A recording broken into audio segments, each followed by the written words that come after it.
legendary avatar, epic equipment, godlike RNG, covering one of the top dark wizards, Ninfa. I had players begging me not to release these secrets, but here we are. What's up guys, it's Dan Man. Hey, I want to let you guys know I put together a community Discord, so even if you're not in Asgard 09, come join, hang out. We do a bunch of deep dives all about the game. Everyone is welcome. We do have a couple really cool features. I ended up grabbing Meeseeks Premium, but the one main thing I'm really excited about is we added the translator bot, so you can talk in your language and the chats will automatically transfer and translate. They're all connected. If you don't see your language here, just let me know. I'm looking into adding some more channels and any other features you guys want to talk about. Just let me know, I can look into adding them. Come have some fun, you guys. So in today's video, we're taking a deep dive into the Dark Wizard. I had a chance to sit down with Ninfa of Asgard 09 and get full insights into this class, where he's at in the game today and where he's planning for the future. Fully optimized, min-maxed, best in slot. This is a big one, so let's get into it. So at the time of recording this video, it's Friday, June 6th at 10:30 a.m. on Eastern Standard Time. I have a super busy weekend. It's my daughter's birthday. We're going on vacation, so this video shouldn't be live until Monday. So you can expect that the stats are actually going to be even better when this goes live. But as it stands right now, from the time of this recording of the video,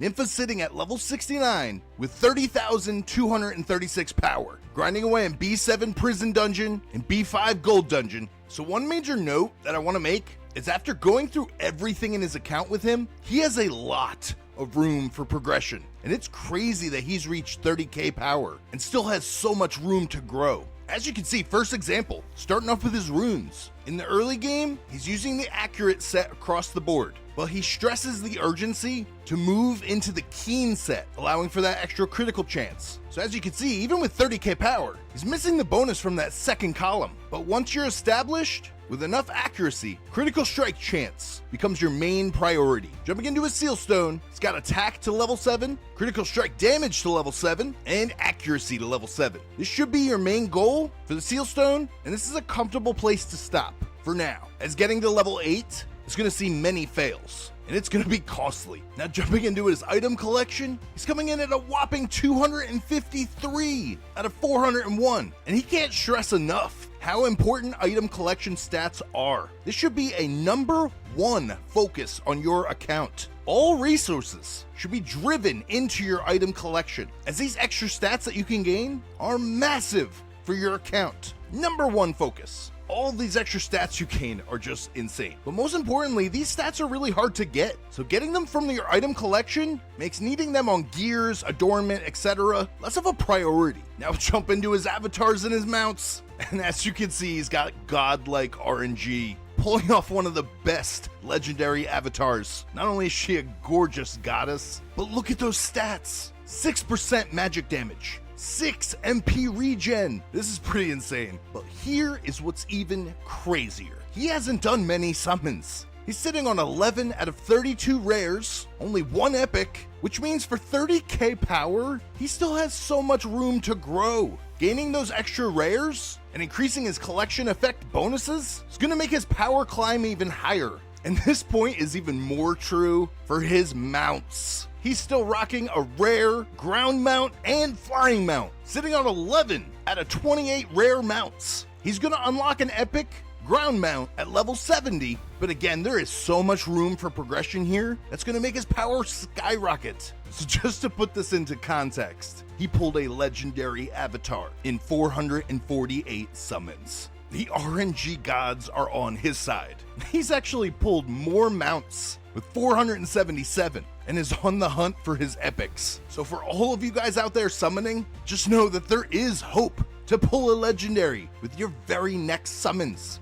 Unreal, man. This is godlike. So now taking a look at his skills. He's got all his white and green skills up to +7, and he's been investing into his blue skills, pushing Poison Burst up to +3. He's unlocked nearly every skill except for the Dark Fog. And for his passives, he's got them both sitting at +5. But he does stress that this weekend he'll be shooting for +7 on both of them. And just like everyone else, his RNG does hit his limits, as he's found it extremely difficult to get those blue book passives. Now here we can take a look at his auto skill loadout, where the one major note he points out is that for PvP, he takes out Lifesteal Chain and puts in Shadow Ball. But for auto, this is his primary build for farming. Definitely a great suggestion that you guys copy and use this build. Now between everything we've seen so far, this is what rounds out his power at 30k, his gear. Nympha has crafted the epic weapon. I've gone over a full breakdown of the materials needed to make this weapon, and it is nothing short of saying that it is a very heavy investment,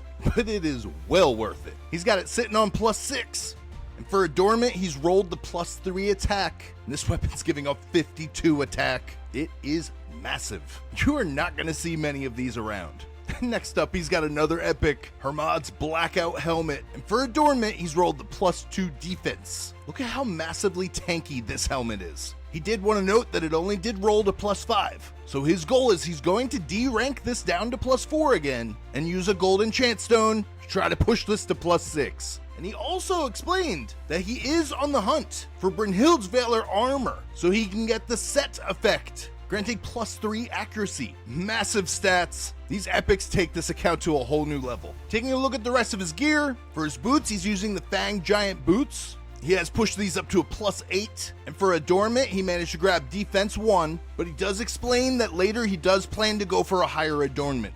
This was a bit of a crazy conversation, because he does plan to go for the epic set chest piece, but currently he's sitting on a +9 Verger armor. +9 is insane. Massive dodge increase, massive defense. For Adornment, he's rolled the +1 defense, but he said that he's done with this. He's focused on the epic. He's got the Jormungandr Scale Cloak sitting on +5. Defense 1 for Adornment. And these beautiful gloves, the shiny blade gloves, +7. With defense 2 for Adornment. Now rolling over to his accessories, he's rocking the Garm's Flame Necklace. He's got it sitting on +3, attack 2 for the Adornment. He's using a +3 Mistletoe Bracelet, defense 4 for the Adornment, Winter Earrings, sitting on +4, Adornment sitting on attack +2. He's got the Fang Giant Ring, +3, Adornment attack +2. And then we have the Bone Shield Belt, sitting on +3 with a beautiful Adornment roll of attack at +3, maxed out.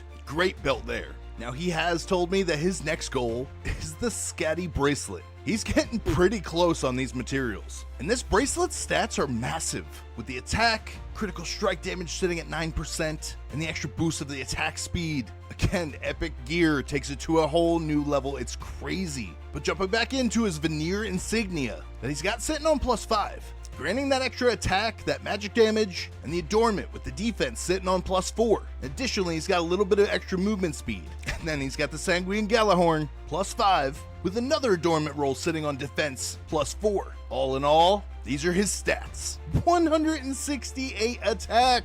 That is huge. Accompanied with 194 accuracy. Just take a look at these stats. Everything we've gone over from his account, this is where it all comes together. Now his crit strike chance is only 25% with the 40% crit damage, but he did stress to me that now his main focus has turned towards the crit chance crit damage because he's reached ample attack and accuracy. That's his goal moving forward. And between collections, gear enhancements, and adornments, he's sitting on a whopping 326 defense with 176 dodge. Not only is he a DPS monster, but he's literally a tank. For his debuff section, it hasn't been a priority, but these stats are also pretty hard to come by. He's got 1% debuff resistance just from the collection, and after talking with Nympha, he does state that later on for adornments, he might be looking towards getting more debuff resistance. And then taking a look at his other stats, the one major note here is with his skill rotation, he's holding on to 33 MP regen. Keep in mind, he's got that MP regen boost from his legendary avatar. So all around, these stats are just perfect. Completely min-maxed, optimized, and focused.